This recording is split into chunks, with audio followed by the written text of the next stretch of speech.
Συνήθισες έξω, Μου φαίνεται σε έχω καλομάθει. Όλο έξω γύρισμα, δεν γίνεται.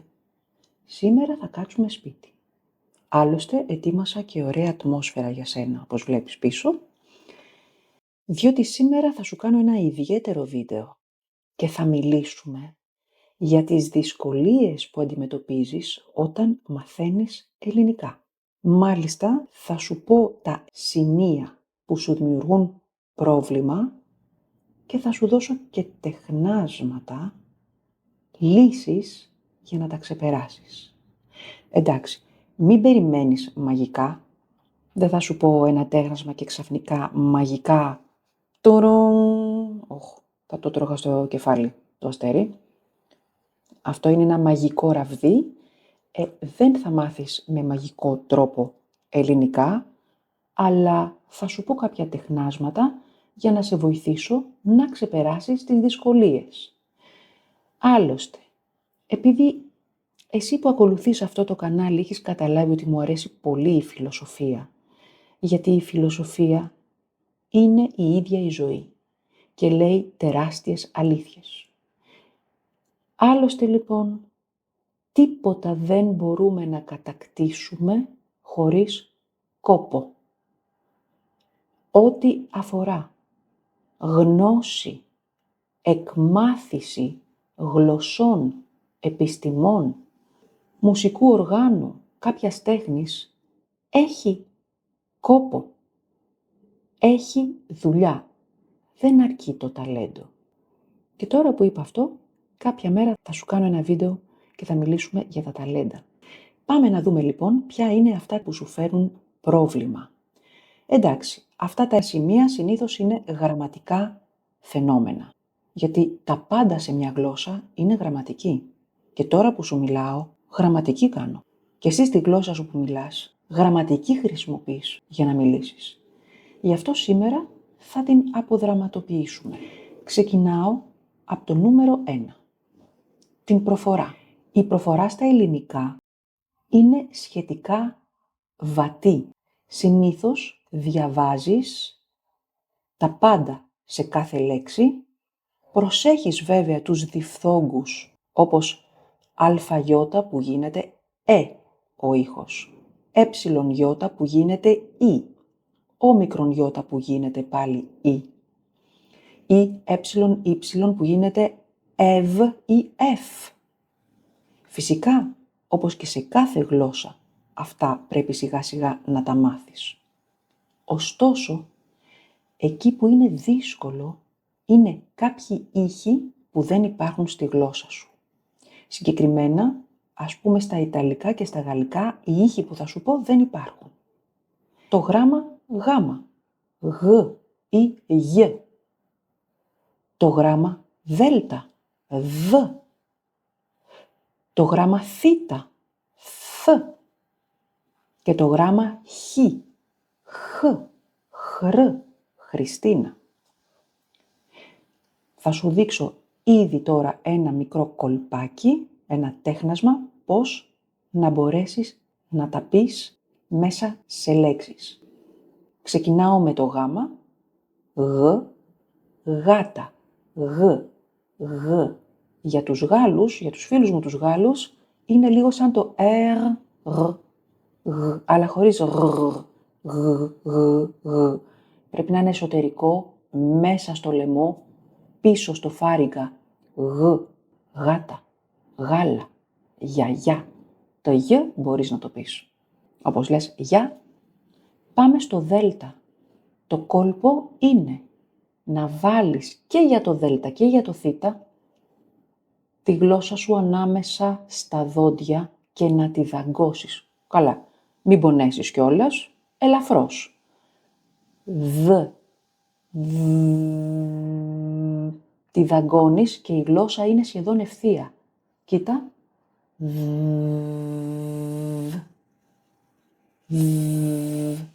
Δέλτα όπως δέντρο. Δάσος. Δάσος. Κάνε το ίδιο πως κι εγώ. Ξέρω, ακούγεται αστείο.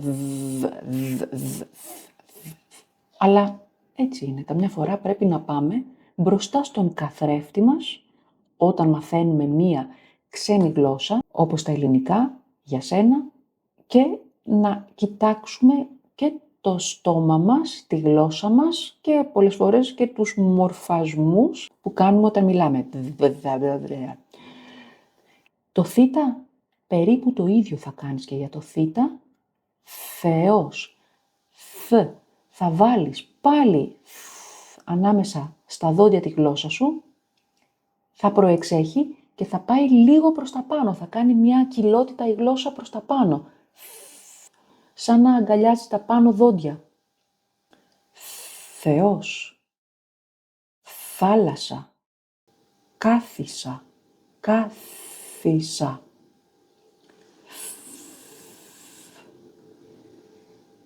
Προσπάθησέ το. Θα δεις με αυτά τα τρίκ που σου λέω, με αυτά τα μικρά τεχνάσματα, θα μπορέσεις να τα πεις. Ξέρω ότι ιδιαίτερα Ιταλοί και Γάλλοι έχετε πρόβλημα σε αυτό. Το ξέρω, το έχω ζήσει και από κοντά. Πάμε και στο χ. Και μην ξεχνάμε ότι τα ελληνικά δεν είναι και από τις πιο εύκολες γλώσσες του κόσμου. Μαθαίνεις μια δύσκολη γλώσσα, αλλά απόλυτα λογική και απόλυτα και μαθηματική, έβυχη, δηλαδή έχει ωραίους ήχους, ισορροπημένη. Και εκεί που είχα πάρει φόρα, με διέκοψαν και έχω αλλάξει τώρα σκηνή, γιατί κόπηκε απότομα το βίντεο και οπότε προσθέτω αυτή τη σκηνή που λείπει, δηλαδή δεν συνέχισα το γράμμα χ και συνέχισα με κάτι άλλο. Οπότε να σου πω ότι ο ήχος χ, που πολύ πιθανό να μην έχεις στη γλώσσα σου, κυρίως αν είσαι Γάλλος ή Ιταλός, προσοχή, είναι σαν να βγαίνει αέρας από το πίσω μέρος του λαιμού, σαν να λέμε από το φάριγγα. Αν είσαι Γάλλος, όταν λες à Paris και αφήνεις ένα χ να βγαίνει, τα καταφέρνεις. Αυτό να έχεις κατά νου για να μπορέσεις να το πεις. Έτσι έχουμε λέξεις όπως χέρι, χάος. Όταν όμως συνδυάζεται το χ με σύμφωνο όπως το ρο, χρόνος, χρήμα, είναι λίγο πιο δύσκολο και θέλει λίγη εξάσκηση. Όταν γελάς, χα, χι, χω, κάνε αυτή την εξάσκηση και θα μπορέσεις να το πεις. Σε διαβεβαιώ. Και αν δεν το πεις και τέλεια, δεν πειράζει. Θα σε καταλάβουν. Αλλά όσο μπορείς, ας εξασκείσαι. Πάμε τώρα πάλι στο αρχικό μας βίντεο. Δεύτερο σημείο είναι οι κλίσεις των ουσιαστικών και των επιθέτων. Αυτό είναι ένα δύσκολο γραμματικό φαινόμενο, διότι στις περισσότερες γλώσσες δεν υπάρχουν κλίσεις στα επίθετα. Και σε καλώ να μου πεις στα σχόλια αν όντως είναι έτσι στη δική σου. Το γνωρίζω ούτως ή άλλως ότι έτσι είναι στα αγγλικά, έτσι είναι στα γαλλικά, έτσι είναι στα ιταλικά, έτσι πρέπει να είναι και στα ισπανικά και στα πορτογαλικά. Και σε πάρα πολλές άλλες γλώσσες, συγχωρέστε με, θα μου πείτε εσείς στα σχόλια αν δεν ανέφερα τη γλώσσα σας. Και τι εννοούμε κλίση? Ότι έχουμε ονομαστική, ο άνθρωπος, γενική, του ανθρώπου.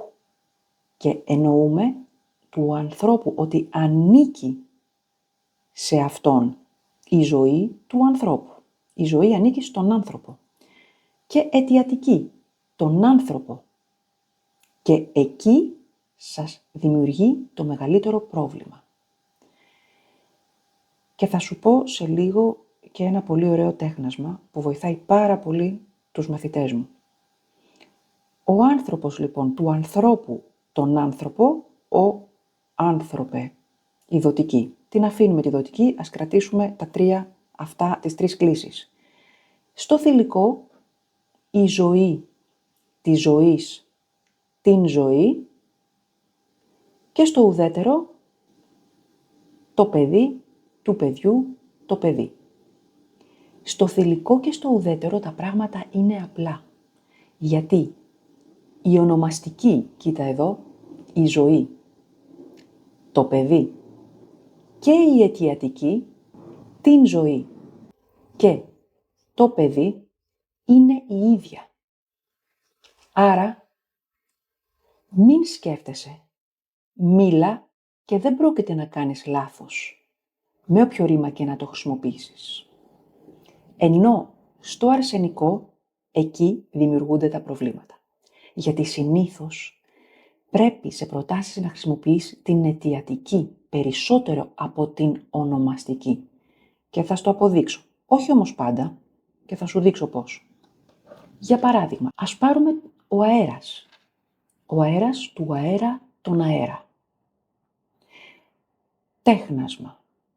Όταν χρησιμοποιείς το ρήμα έχω και το ρήμα κάνω, θα βάζεις αιτιατική. Έχει αέρα σήμερα και όχι έχει αέρας σήμερα. Η ονομαστική τη χρησιμοποιείς για να πεις μια γενική αλήθεια. Ο αέρας είναι δροσερός. Μια γενική αλήθεια. Βγαίνεις έξω, το νιώθεις ότι είναι δροσερός ή παγωμένος και το λες. Ενώ η αιτιατική σου δείχνει την αιτία. Έχει αέρα σήμερα. Δηλαδή, ποιος κάνει τι σε μια πρόταση. Και γι' αυτό δεν θέλουμε το σίγμα. Έχει αέρα χωρίς σίγμα. Έχει ήλιο χωρίς σίγμα. Κάνει καλό καιρό. Όχι κάνει καλός καιρός. Με το έχω λοιπόν και το κάνω, θα πηγαίνεις κατευθείαν στην αιτιατική. Ενώ με το είμαι, θα πηγαίνεις το ρήμα είμαι και φυσικά όλα τα πρόσωπα θα πηγαίνεις στην ονομαστική. Καλό τέχνασμα θα σε βοηθήσει πάρα πολύ, γιατί είναι και 3 ρήματα που χρησιμοποιούμε καθημερινά σε όλες τις γλώσσες. Δεν τα γλιτώνουμε και για να στο αποδείξω, κοίτα παράδειγμα, είμαι καλός άνθρωπος. Σου λέω μόνο το αρσενικό, γιατί στο θηλυκό και στο ουδέτερο δεν έχουμε κανένα πρόβλημα. Είμαι καλή καθηγήτρια ή καλή καθηγήτρια της καλής καθηγήτριας την καλή καθηγήτρια. Δεν αλλάζει. Είμαι καλό παιδί, το παιδί. Να, το καλό παιδί, του καλού παιδιού, το καλό παιδί. Άρα, μόνο στο αρσενικό πρέπει να προσέχεις, ώστε να μην ακούγεται το σίγμα της ονομαστικής από το ουσιαστικό σου ή το επιθετό σου. Με τα ρήματα έχω και κάνω. Με το ρήμα είμαι πρέπει να ακούγεται. Είναι καλός ο καιρός σήμερα. Και να σου πω και ένα τελευταίο τέχνασμα, αν αυτό δεν σε βοηθάει, αυτό που θα σου πω τώρα θα σε βοηθήσει για όλα τα ρήματα όταν τα χρησιμοποιείς. Τι θα βάλεις μετά, ονομαστική ή αιτιατική. Και το παν είναι μία χρυσή ερώτηση. Ποιος κάνει τι? Δηλαδή, ο σκύλος δάγκωσε τον άνθρωπο. Ποιος? Ο σκύλος. Ονομαστική. Δάγκωσε ποιον, τι, τον άνθρωπο. Θα μπορούσε να δαγκώσει και κάτι άλλο. Είτε έμψυχο, είτε άψυχο. Το κόκαλο. Στο τι, στην ερώτηση τι, ποιος κάνει τι, θα βάζεις πάντα αιτιατική. Προσπάθησέ το με διάφορα ρήματα και θα δεις ότι αυτό το τέχνασμα θα σε βοηθήσει πάρα πολύ. Το παν να καταλάβουμε είναι ποιος κάνει την πράξη ονομαστική, ποιον επηρεάζει, ποιος παθαίνει την πράξη αιτιατική. Να μια απλή ακόμα πρόταση. Ο Κώστας είδε τον Γιώργο. Η φίλη μου είδε τον αδερφό της. Αιτιατική. Ο μαθητής άκουσε τον καθηγητή του. Τον καθηγητή. Στο δεύτερο σκέλος της πρότασής μας έχουμε αιτιατική. Πάντα. Όπως βλέπεις αποδεικνύεται αυτό που σου είπα πριν. Τα γέννη. Έχουμε 3 γέννη στα ελληνικά. Αρσενικό, θηλυκό, ουδέτερο. Είναι πολύ πιθανό στη δική σου γλώσσα να μην έχεις ουδέτερο. Ή που δεν θα έχεις τίποτα, όπως τα αγγλικά, ή που θα έχεις αρσενικό θηλυκό όπως γαλλικά, ιταλικά, και μου λέτε και σε ποια άλλη γλώσσα έχετε μόνο αρσενικό και θηλυκό ή που θα έχεις ουδέτερο όπως τα ελληνικά και μου λες αν στη γλώσσα σου έχεις ουδέτερο. Εδώ θα σου πω γρήγορα και άμεσα ποιο είναι το τέχνασμα. Για να μην έχεις πρόβλημα, πέρα από τα γενικά, ας πούμε ότι ο άντρας είναι πάντα αρσενικό και η γυναίκα πάντα θηλυκό και έχεις και εσύ το ίδιο στη γλώσσα σου αν έχεις αρσενικό και θηλυκό, ο πατέρας είναι πάντα αρσενικό, η μητέρα θηλυκό, έτσι δεν είναι, αυτονόητο. Εντάξει, βέβαια έχουμε το αγόρι, το κορίτσι, ουδέτερο, επειδή δεν έχουν μεγαλώσει ακόμα, όπως το παιδί, επειδή είναι παιδιά κατά βάση, αλλά γενικά ο θείος, η θεία, ο ξάδερφος, η ξαδέρφη, αρσενικά, θηλυκά, τα οποία είναι με λογική καταλαβαίνουμε γιατί είναι αρσενικά και θηλυκά. Όλα τα άλλα όμως που δεν μπορούμε να καταλάβουμε αποκλειστικά, με ποια λογική λέμε το τραπέζι, αλλά η καρέκλα, θα σου έλεγα, το νούμερο 1 τέχνασμα είναι όταν μαθαίνεις λέξεις, να μαθαίνεις αυτόματα το άρθρο. Αυτόματα. Για παράδειγμα, ότι η καρέκλα δεν θα μαθαίνεις σκέτο καρέκλα. Θα λες η καρέκλα. Δεν θα μαθαίνεις σκέτο τραπέζι. Το τραπέζι. Δεν θα μαθαίνεις σκέτο καιρός. Ο καιρός. Ο χρόνος. Και τα λοιπά. Η αλήθεια είναι ότι βοηθούν και οι καταλήξεις. Αν γνωρίζεις ότι ας πούμε τα αρσενικά συνήθως λήγουν σε ως, όπως ο σκύλος, εις, όπως ο μαθητής, ας, όπως ο άντρας, τα θηλυκά συνήθως λήγουν σε α, όπως η ημέρα, ή όπως η αγάπη, ως όπως η οδός και τα ουδέτερα συνήθως σε ο, όπως το βιβλίο, ή όπως το παιδί και μα όπως το πράγμα, το στήριγμα κλπ. Ωστόσο, αν δεν μπορείς να ξεχωρίσεις, ας πούμε, τα αρσενικά με τα θηλυκά που τελειώνουν σε ως, σκύλος, κόσμος και οδός, μέθοδος που είναι θηλυκά, είναι καλύτερο πάλι και καταλήγουμε στο ίδιο να μαθαίνεις το άρθρο μαζί με τη λέξη. Τέταρτο γραμματικό φαινόμενο, τέταρτο σημείο που πρέπει να προσέξεις, το οποίο έχει και πέμπτο και έκτο. Δεν είναι τίποτα άλλο από τα ρήματα.